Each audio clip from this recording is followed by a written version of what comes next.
What's going on, Packers fans? Aaron Nagler here, joined by a very special guest in the Athletics, Matt Schneidman. Matt, how are you today, buddy? I'm good. How are you? I'm awake, hanging in there. I'm really kind of overwhelmed. 2 Matt Schneidman appearances on CHTV in one offseason. Wow. My cup That's runneth something else, over. isn't it? It's pretty incredible. Obviously, wanted to have you on to talk about your piece that you dropped this morning on Jaire Alexander and the Green Bay Packers. And I got to admit, earlier this offseason, I had been of the opinion that I didn't want to hear anything about this story until training camp. I thought, whatever's going to happen is going to happen. I'm sick of updates on updates. But it feels like you have some actual news here in your piece that we have linked to in the description of this video. Apparently, the Packers have offered some kind of restructure, redo on his contract. What do you know? What can you tell us? Yeah, it is nice to stumble upon maybe something more concrete than what and this is no shade to others, but there just hasn't really been any concrete developments. And that was both behind the scenes and in public when Brian Gutekunst and Matt LaFleur kept saying, well, there's nothing new. We have nothing to update on. But as I reported over at The Athletic this morning, the two kind of new bits of information are that they have indeed offered him a restructured contract that has not been agreed upon yet, but it's at least a tangible sign that the Packers have interest in keeping him. I know Rob reported recently that the Packers were showing interest in keeping him. This is, a step that I had not seen out there before. And I thought it was notable just in an offseason when Brian Gutekunst has openly admitted that they're open to trading him. And now he did leave the door open for a return when he spoke at the owners' meetings. So, it wasn't at that point completely closed door for him returning, but them saying, okay, we want him on the team, but at a price, I think is notable. So we'll see if they can come to an agreement. The other notable thing, I think, is that I was told Jaire plans to show up to mandatory minicamp. That was a surprise. If not earlier, even if there is no hard and fast resolution on his future with the team. June 10th is the first day of mandatory minicamp. It'll be June 10th and 11th. It says June 10th to 12th, but LaFleur always gives them that last day off or for a team building exercise. He might show up before that. Now, it's possible, this wasn't in my tweet, but it's in the story. Mm-hmm. It's possible they release him before he has the chance to show up. It's possible that there are ongoing and future negotiations about a potential restructure, but they're not able to come to an agreement. Packers could offer, I don't know the exact numbers on the offered restructure. I tried to get them, was not given them. It's possible the Packers say, okay, we want you to take this amount or this much of a pay cut or restructure it this way. And Jaire and his agent, John Thornton of Rock Nation, say, nope. And the Packers say, well, that's the best we can do. Then they could just release him. And Jaire gets to pick his next team in free agency. So it's possible. My report was not to say he's staying a Packer. It's just to say there are now tangible steps to show that, okay, maybe there's a better chance of a reconciliation than there was earlier this offseason, which I think there is. And the other thing is I was told Jaire wants to stay in Green Bay. This isn't like he wants out. He wants it to work. But given what he's making this season, he has the third highest cap hit on the team behind Love and Gary. And given how little he's been available, I think everyone in their right mind understands that he can't play at his full salary this year. That's the last point is obviously the most important if you're looking at this from a Packers perspective. And it gets to I think the crux of the issue here, right? What has driven some of the kind of disconnect between Jaire and the team. And I know certain things. I know you know a lot more than I do. And even myself sitting here kind of on the outside looking in, I'm aware of the friction between the team and the player. What, if anything, do you think has changed behind the scenes? Because it's very obvious, to your point, they cannot allow him to essentially come back and play at the number he's at right now, given that he is the third highest cap hit on the team, but he never plays. I mean, the guy has missed half a season each of the last 2 years. And I know the frustration, especially on the coaching staff side, has been very kind of almost palpable, right? So has much changed in that regard that you know or that you think of? Or is this simply time has caused a little cooling of heads and, okay, we'll try to make this work contractually? Maybe it's a little bit of time has caused a little cooling of heads. I would also guess, and we'll get to the whole topic of, because I've been going at people on Twitter about this. Everyone's all over us for our reporting on this and guessing and opinions and speculating and facts, and we'll talk about that. You But engage with that? Come on now. sometimes I can't help myself. I hear you. I hear you. I think maybe a little bit, and this is just, speculation again. Right. Some of it might be cooler heads have prevailed. Some of it might be, okay, we don't need the money that we would free up by releasing him. I mean, the Packers right now, according to Over the Cap, are 10th in the league in cap space with about 28.9 million. So it's not like they need the 17 million that they would free up by releasing Jaire after June 1st. Sure, it would be nice, right, but you don't necessarily need it. And when Jaire is healthy, you're a better team. So it might be at this point worth taking that risk. The other thing is they probably just realize he's the best they got at that position. Keyshawn Nixon did a nice job at outside corner last year.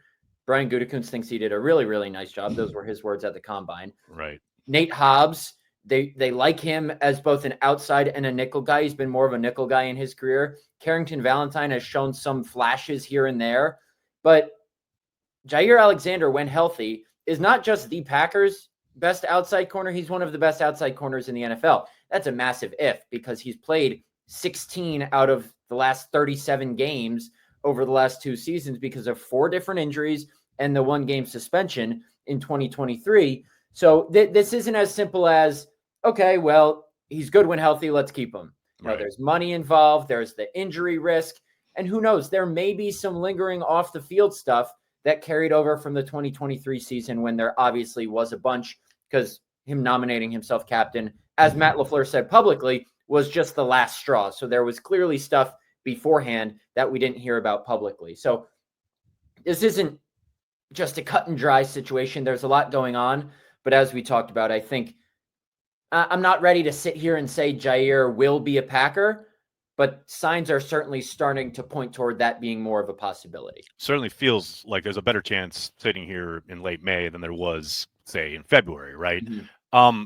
The other thing I did want to ask you about, as far as obviously this does open the door for continuation in this relationship. I'm not going to say reconciliation because it's like he's been under contract. He hasn't gone anywhere. It's not a question of like he's gone somewhere and come back. But if they weren't able, or if they aren't able to find a midway point, so to speak, in this kind of, they've offered a contract restructure. We'll see what Jaire and his people come back with. And it is a negotiation.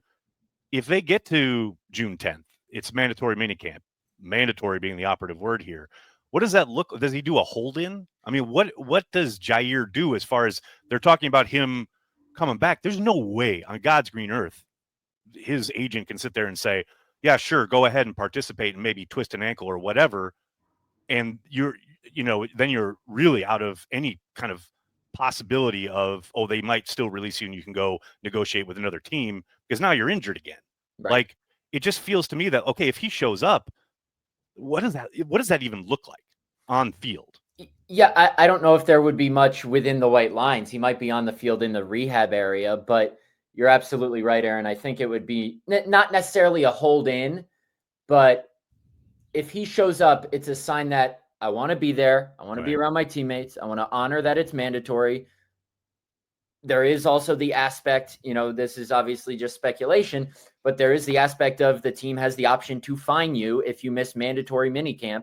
And even though Jaire has bypassed off-season workout bonuses in the past, like I remember last year, or maybe it was the year before, 2 years ago, he wasn't there at all. He didn't show up to the voluntary portion of the offseason, bypassed his bonus, but then showed up when there was nothing going on to like meditate inside Lambeau. So he has always marched to the beat of his own drum. Right. But it could be a situation, and you're absolutely right, where I could see Jaire wanting to go to in good faith say, I want to be here. Let's figure something out.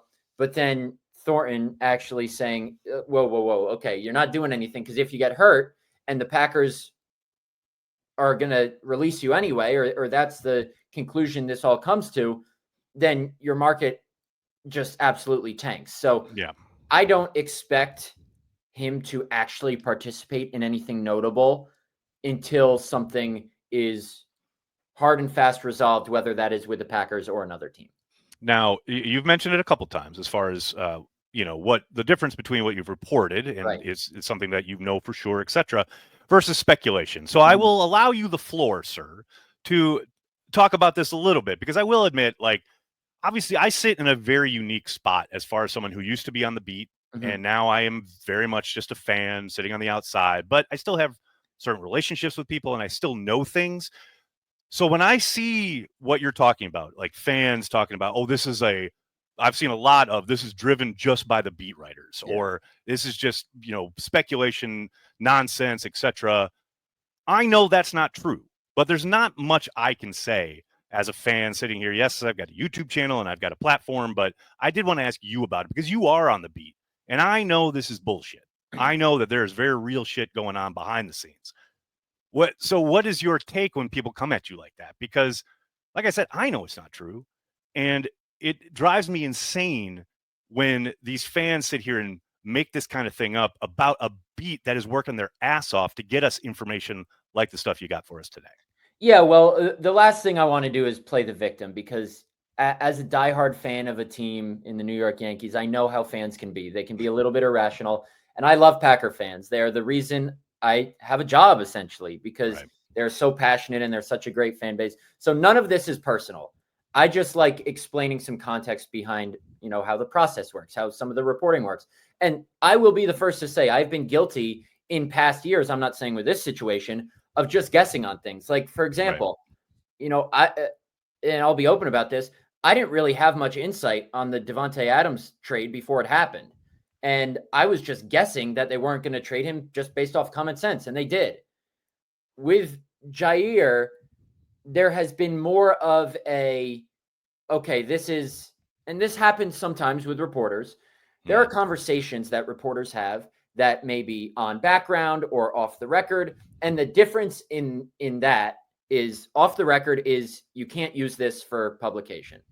On background is you have a conversation, but you can't say according to source. Just speak as if, speak with authority. From a place of knowledge. That's what I always of course. Say. Right. And there may be times where you just have casual conversations like that, and others, and then you use the information you have and you speak as if it were an opinion, but it's just facts. An informed one. Right. An informed opinion. So I would say, more so than the Davante Adams situation, my reporting on this whole Jaire situation throughout this offseason has been, okay, this is stuff I've heard. It's not necessarily, okay, put a name to it on the record, but it's educated speculation, I'll say. Right. So today was, okay, on the record with a source, not a named source, but on the record with a source who knows what they're talking about. That's different than some of the reporting that's been done in the past that I've done. So I think that's just a way for reporters to address a topic, because I can't just go the entire offseason without addressing the main topic around the team. It's more of a way for reporters to address a topic if there isn't like a concrete development or concrete information to be reported. Like you said, more educated speculation, if you will. I understand that it's frustrating for fans to hear some of that, because they just want a named source. They want the facts of the situation. They want, okay, what's happening from Matt LaFleur, Brian Gutekunst, but that's not always how it is. And I feel silly addressing this, but the narrative that the beat is just out to get Jaire, sure, he may be difficult to deal with at times in terms of not wanting to talk, but Jaire's probably a guy we never know these guys really as people, but he's probably the guy I've talked to most on the record, off the record in my 6 years doing this. I think I speak for everyone when we say we enjoy talking to him. Maybe it's not as often as Josh Jacobs or Xavier McKinney talk, but he's insightful. He's willing to address tough topics. He's entertaining. That's what reporters want.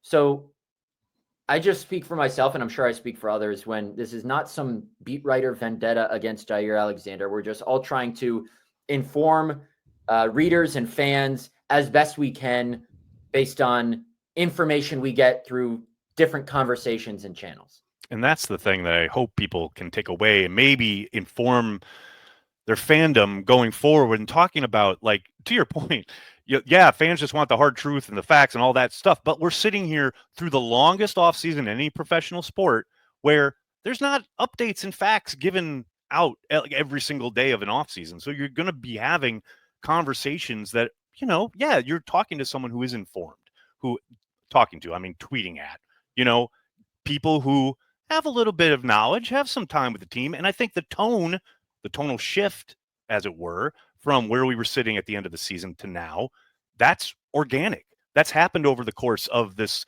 kind of narrative and this offseason quote unquote drama. And man, if you're not in on that, and if you don't appreciate what the beat writers are doing in that regard, then check out. Man, the resolution is going to happen regardless of whether you're prone to these conversations or not. But if you do appreciate people who have their pulse on the beat of the organization, that's what it's about. So, like, to me, I know, like I said, I'm not even part of this anymore, but it still drives me insane. And I do get kind of defensive for you guys because I understand what you're trying to do, and it makes me really upset when it's not appreciated. Well, look, like I said, I don't get too beat up over it. It's real life, but it's not all that serious. Right. And I'm fine if people get mad at something I've reported. I've been wrong before. I reported a couple years ago before a game that Jaire was questionable in, that he was expected to play and then he didn't play. I've been wrong before about things. I'll be wrong again. Right. Just trying our best to put out the most reliable information. And sometimes there's not as much concrete information to put out, but I'll put out what I can to either push the story along or give a new bit of information or whatever. But what we do know now is that Packers have interest in bringing him back, but it's no sure thing. But I will be interested to see if they don't release him, Jaire, at practice in a week or two. That'll be fascinating. It will be fascinating. It's always fascinating following Matt's work at The Athletic. Make sure you're doing so. Like I said, the link to Matt's piece in The Athletic is in the description of this video. Matt, thanks so much for the time, man. All right. Thanks, Aaron.